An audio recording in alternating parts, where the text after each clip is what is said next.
This starts part 1 of the reading of Marked by PC and Kristen Cast.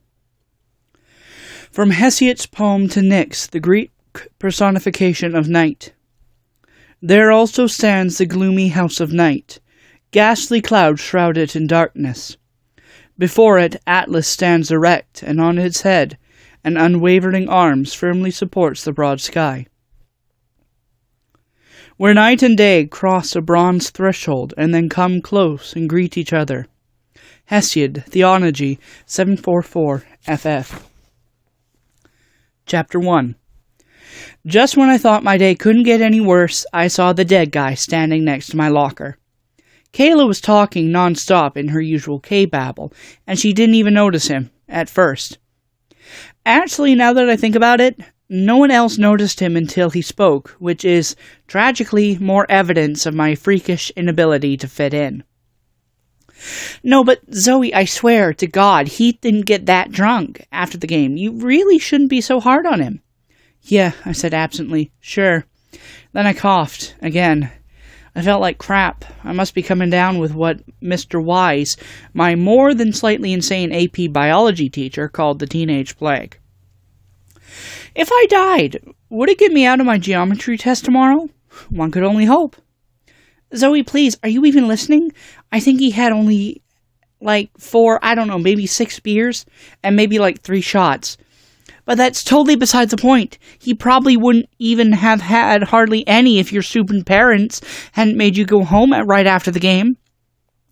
We shared a long-suffering look in total agreement about the latest injustice committed against me by my mom and the step-loser she'd married 3 really long years ago.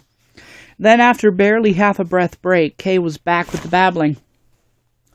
Plus, he was celebrating. We beat Union. Kay shook my shoulder and put her face close to mine. Hello, your boyfriend? My almost boyfriend, I corrected her, trying my best not to cough on her. Whatever. Heath is our quarterback, so of course he's going to celebrate. It's been like a million years since Broken Arrow beat Union. 16. I'm crappy at math, but Kay's math impairment makes me look like a genius. Again, whatever. The point is, he was happy. You should give the boy a break. The point is that he was wasted for the 5th time this week. I'm sorry, but I don't want to go out with a guy whose main focus in life has changed from trying to play college football to trying to chug a 6-pack without puking. Not to mention the fact that he's going to get fat from all that beer. I had to pause to cough. I was feeling a little dizzy and forced myself to take slow, deep breaths when the coughing fit was over. Now that K-babble noticed. Ew, he's fat? Not a visual I want. I managed to ignore another urge to cough, and kissing him is like sucking on alcohol-soaked feet. Kay scrunched up her face. Okay, sick. Too bad he's so hot. I rolled my eyes, not bothering to hide my annoyance at her typical shallowness. You're so grumpy when you're sick. Anyway, you have no idea how lost puppy-like Heath looked after you ignored him at lunch. He couldn't even... Then I saw him, the dead guy. Okay, I realized pretty quick that he wasn't technically dead. He was undead or unhuman. Whatever, scientists said one thing, people said another. But the end result was the same. There was no mistaking what he was, and even if I hadn't felt the power and darkness that radiated from him, there was no frickin' way I could miss his mark, the sapphire blue crescent moon on his forehead, and the additional tattooing of intertwining knotwork that framed his equally blue eyes. He was a vampire, and worse, he was a tracker. Well, crap. He was standing by my locker. Zoe, you're so not listening to me. Then the vampire spoke, and his ceremonial words slicked across the space between us, dangerous and seductive, like blood mixed with melted chocolate. Zoe Montgomery, night has chosen thee. Thy death will be thy birth. Night calls to thee. Hearken to her sweet voice. Your destiny awaits you at the house of night. He lifted one long white finger and pointed at me. As my forehead exploded in pain, Kayla opened her mouth and screamed. When the bright splotches finally cleared from my eyes, I looked up to see Kay's colorless face staring down at me. As usual, I said the first ridiculous thing that came to mind. Kay, your eyes are popping out of your head like a fish. He marked you! Oh, Zoe! You have the outline of that thing on your forehead! Then she pressed a shaking hand against her white lips, unsuccessfully trying to hold back a sob. I sat up and coughed. I had a killer headache, and I rubbed at the spot right between my eyebrows.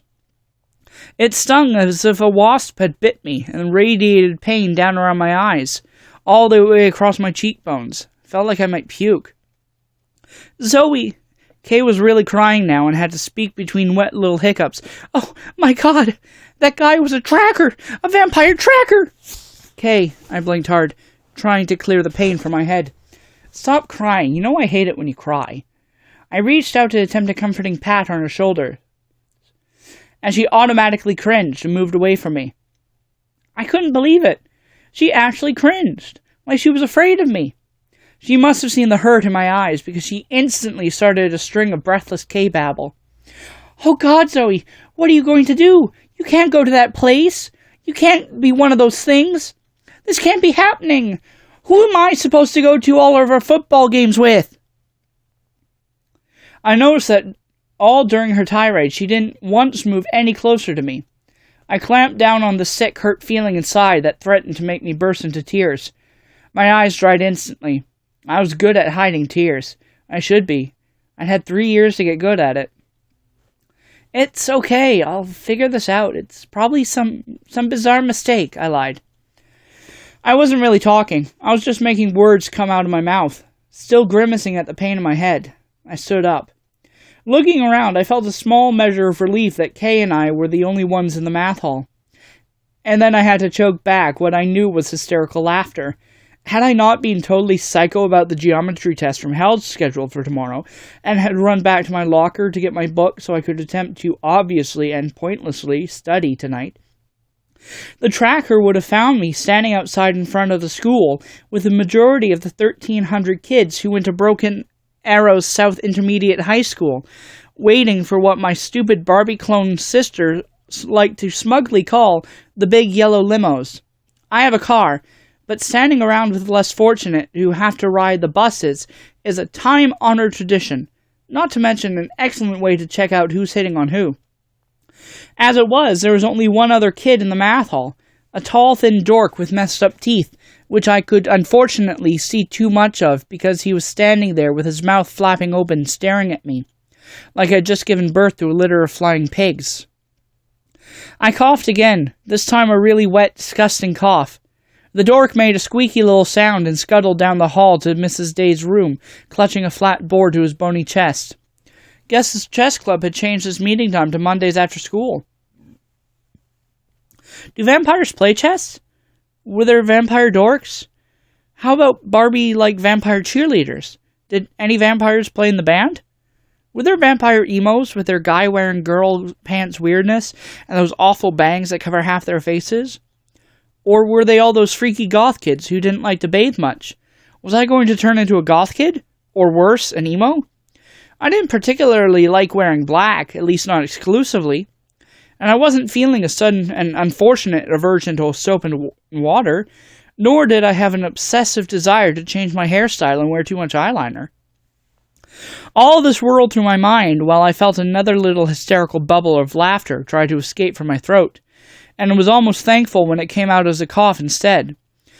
Zoe, are you okay? Kayla's voice sounded too high, like someone was pinching her, and she'd taken another step away from me. I sighed and felt my first sliver of anger. It wasn't like I'd asked for this. Kay and I had been best friends since 3rd grade, and now she was looking at me like I'd turned into a monster. Kayla, it's just me. The same me I was 2 seconds ago, and 2 hours ago, and 2 days ago. I made a frustrated gesture toward my throbbing head. This doesn't change who I am. Kay's eyes started tearing up again, but thankfully her cell phone started singing Madonna's Material Girl. Automatically, she glanced at the caller ID. I could tell by her rabbit-in-the-headlights expression that it was her boyfriend, Jared. Go on, I said in a flat, tired voice. Ride home with him. Her look of relief was like a slap in my face. Call me later. She threw over her shoulder as she beat a hasty retreat to the other side. I watched her rush across the east lawn to the parking lot. I could see that she had her cell phone smashed to her ear and was talking in animated little bursts to Jared. I'm sure she was already telling him I was turning into a monster. Well, the problem was, of course, was that turning into a monster was the brighter of my two choices. Choice number 1. I turn into a vampire, which equals a monster in just about any human's mind. Choice number 2. My body rejects the change and I die. Forever. So the good news is that I wouldn't have to take the geometry test tomorrow. The bad news was that I'd have to move into the House of Night, a private boarding school in Tulsa's Midtown, known by all my friends as a vampire finishing school, where I would spend the next 4 years going through bizarre and unnameable physical changes, as well as a total and permanent life shake-up, and that's only if the whole process didn't kill me. Great. I didn't want to do either. I just wanted to attempt to be normal, despite the burden of my mega-conservative parents and my troll-like younger brother, and my oh-so-perfect older sister. I wanted to pass geometry. I wanted to keep my grades up so that I could get accepted into the veterinary college at OSU and get out of Broken Arrow, Oklahoma. But most of all, I wanted to fit in, at least at school. Home had become pointless and hopeless, so all I was left with were my friends and my life away from my family. Now that was being taken away from me too. I rubbed my forehead and then messed with my hair until it semi-covered my eyes, and with any luck, the mark that had appeared above them. Keeping my head ducked down like I was fascinated with the goo that had somehow formed in my purse, I hurried toward the door that led to the student parking lot. But I stopped short of going outside. Through the side-by-side windows in the industrial-looking doors, I could see Heath. Girls flocked around him, posing and flipping their hair, while guys revved ridiculously big pickup trucks and tried, but mostly failed, to look cool. Doesn't it figure that I would choose that to be attracted to? No. To be fair to myself, I should remember that Heath used to be incredibly sweet. And even now he had his moments, mostly when he bothered to be sober. High-pitched girl giggles flitted to me from the parking lot. Great. Kathy Richer, the biggest hoe in school, was pretending to smack Heath. Even from where I was standing, it was obvious she thought hitting him was some kind of mating ritual. As usual, clueless Heath was just standing there grinning. Oh, well, hell. My day just wasn't going to get any better. And there sat my Robin's Egg Blue 1966 VW Bug right in the middle of them. No, I couldn't go out there. I couldn't walk into the middle of all of them with this thing on my forehead. I'd never be able to be part of them again. I already knew too well what they do. I remember the last kid of a tracker chosen at SIHS. It happened at the beginning of the school year last year. The tracker had come before school started and had targeted the kid as he was walking to his first hour. I didn't see the tracker, but I did see the kid afterward, for just a second after he dropped his books and ran out of the building, his new mark glowing on his pale forehead and tears washing down his two white cheeks. I never forgot how crowded the halls had been that morning, and how everyone had backed away from him like he had the plague, as he rushed to escape out the front doors of the school.